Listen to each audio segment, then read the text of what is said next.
Ada orang yang mungkin in social situation, dia boleh experience panic attack juga.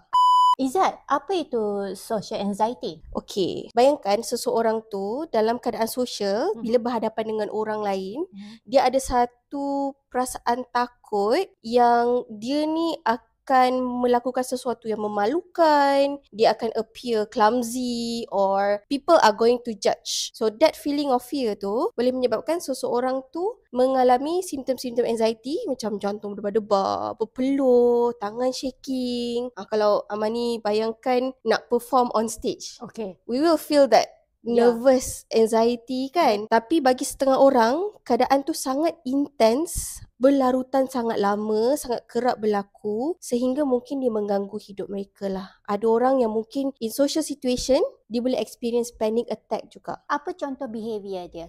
Contohnya kan, ada orang tu mungkin dia takut kalau dia tercakap sesuatu yang bodoh depan orang lain.